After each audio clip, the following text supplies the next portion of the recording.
რამდენიმე წუთის წინ დასრულდა ლიეტუვის ყოფილ პირველ დიპლომატსა და ოპოზიციას შორის შეხვედრაზე იმყოფებოდა ყველა პოლიტიკური პარტია პროდასავლური ოპოზიციის წარმომადგენლები, რომლებმაც გაბრიელიუს ლანდსბერგის გააცნეს ის სამოქმედო გეგმა, რომელიც მათ აქვს და რასაც ასახელებენ ბუნებრივია, რათა ებრძოლონ ოლიგარქიულ რეჟიმს. ოპოზიცია პირდაპირ ამბობს, რომ შეხვედრაზე მათ დასახეს კონკრეტული გეგმა, რაც გულისხმობს ოპოზიციის ერთიანობას და აქციების მასშტაბის გაფართოებას, რაც უნდა იყოს უცხო რეჟიმში, რათა ივანიშვილის რეჟიმმა დაინახოს, რომ ქართველი ხალხი არ შეეგუება იმ უსამართლობას, გაყალბებულ არჩევნებს და რეპრესიებს, რომელიც ხორციელდება არა მხოლოდ სამოქალაქო საზოგადოების დამოუკიდებელი მედიის, ასევე მშვიდობიანი დემონსტრანტების წინააღმდეგ, რომ ქართული ოცნება ცდილობს მათ წართვას ხმა. გარდა ამისა, ოპოზიციას აინტერესებდა კონკრეტულად, რას უნდა ელოდოს საქართველოს ევროპისგან და ევროკავშირისგან, იქიდან გამომდინარე, რომ დღეს ბრიუსელში საკმაოდ დაძაბული მდგომარეობა შეერთებულ შტატებსა და ევროკავშირს შორის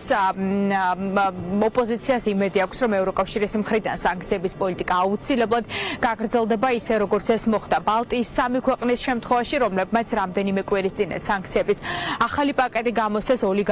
ოლიგარქის რეჟიმის წინააღმდეგ, იმ პირების წინააღმდეგ, რომლებიც არ ღვევენ ადამიანის უფლებებს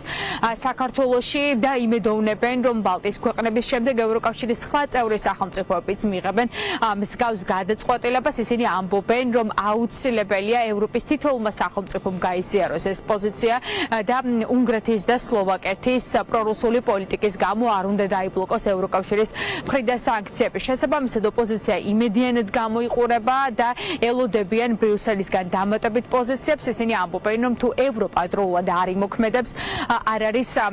გამორიცხული, რომ საქართველოს გაცილებით მძიმე შედეგები დადგეს და ეს გულისხმობს ვიზა ლიბერალიზაციის დროებით შეჩერების საკითხს. გაბრიელიუს ლანდსბერგისი 2 დღის განმავლობაში დარჩება საქართველოში, ის შეხვედრებს გამართოს როგორც სამოქალაქო საზოგადოებასთან, ასევე ოპოზიციასთან უკვე დაასრულა მას შეხვედრები და დღეს პირველი შეხვედრა მან საქართველოს მეხუთე პრეზიდენტთან სალომე ზურაბიშვილთან გამართა, სადაც ბუნებრივია ისაუბრეს კრიზისიდან გამოსვლის გზებთან დაკავშირებით. ევროკავშირი გამომდინარე ურთულესი მდგომარეობა, რომელიც ახლა შექმნილია გეოპოლიტიკურად, რა თქმა უნდა, პირველ რიგში ზრუნავს იმაზე, რომ ქართველმა ხალხმა არ იზარალოს და თუ ვინმე იზარალებს იმ ხელისუფლებამ და იმ ხელისუფლების წარმომადგენლებმა, რომლებიცაც ბრალი მიუძღვით იმაში, რომ საქართველოს ეხლა ვერ იყენებს უნიკალურ შანსს ევროკავშირში ინტეგრაციის თვალსაზრისით და პირიქით შორდება ევროკავშირს მაქსიმალურად,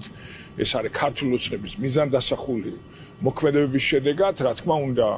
ამ ვითარებაში აუცილებელია, რომ ჩვენ ყოველთვის გქონდეს მუდმივი კომუნიკაციას ჩვენს თანამოქალაქეებთან, მათ დაინახონ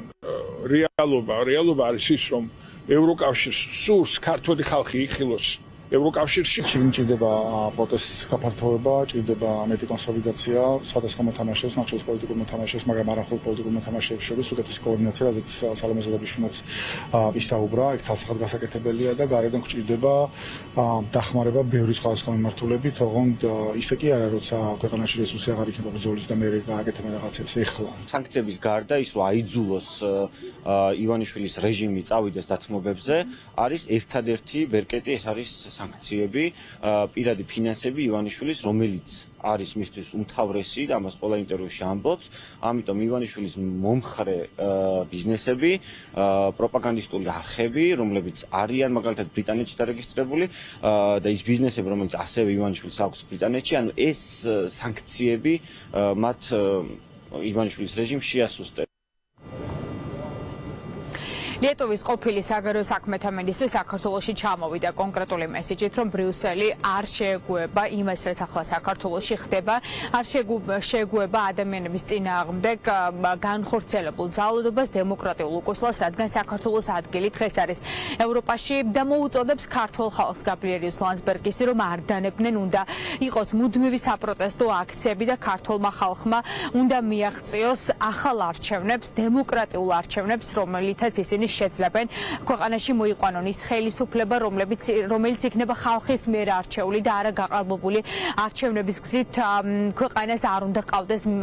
ასე ვთქვათ ხელისუფლება, რომელიც იტაცებს სახელმწიფო ინსტიტუტებს. შესაბამისად, ბრიუსელისგანაც არის მზადყოფნა, რომ დაეხმარონ ქართულ ხალხს, თუმცა ამავდროულად მესიჯი არის ის, რომ ქართულმა ხალხმა უნდა გააკეთოს გასაკეთებელი, რაც გულისხმობს იმას, რომ უნდა გააგრძელდეს მუდმივად საპროტესტო აქციები და ქვეყანაში უნდა გააგრძელდეს ახალი თავისუფალი და სამართლიანი არჩევნების მოთხოვნა, რაც ბუნებრივია ყოველდღიურ რეჟიმში გვესმის რუსთაველის გამზირიდან.